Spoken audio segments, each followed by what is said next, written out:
Karate Combat President Asim ZAIDI has been openly critical of PFL's co-founder Don Davis, suggesting that Davis doesn't understand combat sports due to his finance background.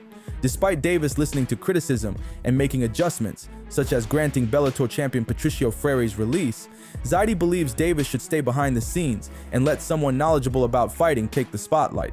ZAIDI praises the idea of Ray SEFO leading PFL, expressing that it would bring more respect and understanding to the promotion's representation. Man, I hate saying this because he seems like a nice guy. I would love to sit with him and just understand. Maybe I'm misunderstanding him. I don't think he understands anything about combat sports. And I don't think that if you're not in this shit, if you can't roll on the mats with me, I don't think you should be part of it. You know what I mean? Like, he's never trained martial arts in his life, and I'm saying this ignorantly. I don't know if he has, but there's no way, right? Like, can the guy throw up a triangle? You know what I mean? How is he going to understand what it's like for a fighter to do certain things? Or when Patricio Pitbull hasn't fought in so long and is begging for a fight in the prime years of his career, he doesn't understand that. Yeah.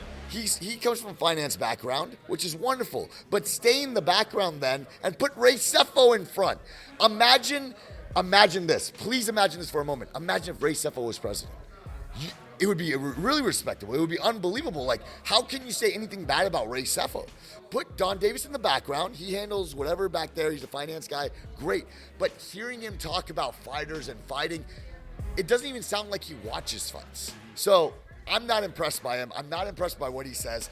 Dana White's an absolute G with everything he says, and I truly agree with him. I don't think PFL has it. Do you see their event in Dubai right now? They had an open workout, and there was like 4 cameramen there. Before we continue, make sure to leave a like on the video to help support the channel. The war of words between UFC champions Islam Makhachev and Dricus du Plessis is heating up, with du Plessis dismissing Makhachev's chances in a potential middleweight fight.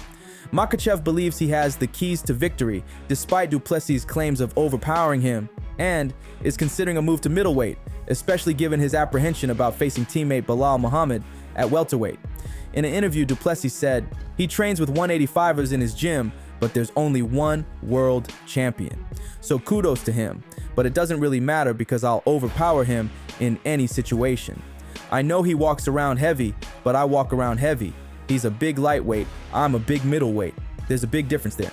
Islam responded back saying, my height allows it. I think my physical attributes allow it too. I just need to work with my specialists, gain muscle mass, add a little weight. I think I can try. As I already said at the press conference after the fight, if they offered it to me tomorrow and said they will give me time, I would not turn it down. I would 100% agree to fight at middleweight. I'm not saying that I have a better chance, that I can 100% finish du Plessis, but watching his fights, watching his style, I think I have the keys to victory. If Islam moved up to 185 pounds, do you think he'd be able to beat Dricus? Aljamain Sterling is planning a return to the octagon in April and has named Brian Ortega as a possible opponent. Sterling seems eager to get back into action and is considering various options for his comeback fight. A lot of fans don't think I lost that fight. I watched it back a couple times now and I still don't think I lost the fight. Obviously the judges are the judges, so whatever they say is going to stay in the history books. I would love to run it back with him. If not, maybe fight Arnold Allen. What's up, brother? How you doing? Maybe fight Arnold Allen, Brian Ortega. I want to fight up. I don't really want to fight down, but if I have to prove my worth again, then it is what it is. I'm still chasing that goal. If I could get a second gold belt, man, that's another legacy thing that people can't take away from me. So I'm chasing history, man, at this point. Of course, the paychecks are good, but I'm not fighting just to be in there to say I'm fighting. I'm in there to beat the best guys. I'm in there to say I fought the best guys, and that's what it's about for the rest of my career. Jeremy Stephens claims that Conor McGregor, whom he referred to as Old Cocaine, doubted his abilities before his victory over Eddie Alvarez at BKFC Knucklemania 5. Despite McGregor's skepticism, Stephens secured the win in the bare knuckle event. He's doubt me too, man, so silence him the fuck up. And with that Conor fight, Dave Feldman comes back here, says Conor comes up to him, says, I want that Jeremy Stephens fight next. So what are your thoughts there? You fighting the Irishman? Oh, Cocaine Conor. He's got a long path, bro. It's all good promotion. Love it. Love to come in there right in front of his face, have him doubt me. I felt like Feldman and him were up against me. Like, everybody was up against me, bro. I came to another city. I mean, to feel this type of resolve, like Adesanya said, bro, like, everybody doubted me. Everybody had me out. Like, up in someone else's city, took out another king. He said I wasn't a champion. but it ain't fucking hardware that makes you a champion. It's heart, it's grit, it's resilience, it's persistence, it's fucking willing to take a pay cut to make a delusion a reality. And I think, like, you know, I bring my pain to purpose. You guys don't know what the fuck I've had to deal with to get here. And you'll never know. But it feels fucking good, dude. It feels good to be in this moment. Marvin Vettori is being Marvin Vettori again and wrote on Twitter that he agreed to fight Roman Dolidze, but he mistakenly believed that he was set to face Roman Kopylov. How do you think he'll do in this fight since he was preparing for someone else? Paul Hughes has responded to an invitation from Khabib Nurmagomedov, but added a condition that involves a rematch with Usman. Paul lost a close fight to Khabib's cousin Usman, and fans are split on who they believed won. After Khabib invited Paul to Dagestan, he responded saying, "Thank you, Khabib. I have great respect for you, your team, and your nation. I would be honored to take you up on this offer someday and then return the favor in Ireland. But please, only after I get to rematch Usman." Rashad Evans has denied signing with the Global Fight League, stating his name was used without his consent. He's currently focused on preparing for a rematch against Quinton Jackson. Rashad is looking to clear up the misinformation and concentrate on his upcoming fight. Daniel Cormier highlights a significant challenge for Alex Pereira if he wins against Magomed Ankalaev at UFC 313, suggesting that Pereira might face a tough decision between defending his UFC light heavyweight title or moving to a different weight class. Pereira beats him. Yeah. I mean, Then it's over. Who's gonna beat him?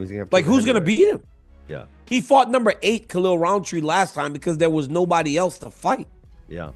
How has he cleaned out that division when he's only been fighting for 3 years? He's been the champion 2 times in 2 weight classes. Yeah. He has defended the belt in multiple divisions, and he's only been fighting for like 4 years. I don't know. Joe Rogan thinks weight cuts are outdated and wanted them gone when Endeavor bought UFC for $4 billion. Rogan believes modern methods could provide better solutions for fighters and thinks that extreme weight cutting is cheating. Big, man. So I think weight cutting should be eliminated. I said this to Ari Emanuel when they first bought the UFC. I said, listen, man, you know what you should do? Get rid of weight cutting. Just stop it. It's not, look, if you can randomly test people for drugs, you can randomly test their weight. Show up with a scale. Hey, buddy, step on the scale. You're 190 pounds. How the fuck are you making 145? You know, like, do something like that. That's right. And come up with more weight classes. There should be a weight class every 10 pounds. This idea of these giant gaps, like 185 to 205, that's a 20-pound gap. That's huge. That doesn't exist in boxing. That's right. They should have every 10 pounds, 85, 95, 205, 225, and then unlimited. Instead of 265, let them weigh whatever the fuck they weigh. These got giant guys out there that can't fight in the UFC because they can't make 265, which is kind of crazy, right? Like Bigfoot Silva, when he was at his prime, when he was saucy, he was like 300 pounds. He was fucking huge. So I like the way the open weights, man. Open weight, not 265. Let Francis Ngannou weigh whatever the fuck he weighs when he doesn't cut weight. He probably weighs like 290. Instead of having weight cuts, just take the champions, find out what the champion weighs. Like, don't get rid of the championship belts. Find out, what does Islam Makhachev weigh? Islam Makhachev is a UFC champion, best pound-for-pound fighter on earth. Find out what he weighs. What do you weigh if you were healthy, if weight cutting didn't exist? Would it be 185? Okay. 190? Whatever that is. That's how you fight now. And we're not going to weigh you in the day before and let you rehydrate. That's crazy talk. Fight people your side for that. This is the same approach that should be made with weight cutting. Weight cutting should not exist. It's terrible for you. It's unnecessary. It's not necessary. It's just sanctioned cheating that we've done forever. If you're telling me that Alex Pereira, when he fought Israel Adesanya, he weighed 185 one day and 226 the next day. That's crazy. That's crazy. It's crazy. That's and it's not a slight against Alex, because Alex is willing to fight heavyweight. He's willing to fight at what he weighs. It should, weight cutting is something that exists. It's sanctioned. They allow it to happen. They know what's going on, and it's cheating. That's right. They're not really 170 pounds. That guy's 195. He's depleted and dried out, and then he's going to swell back up again, and he's going to look huge the next day. That's all for today. Make sure you like, comment, and subscribe for more MMA content. And if you missed yesterday's news, click the video on the screen to get caught up.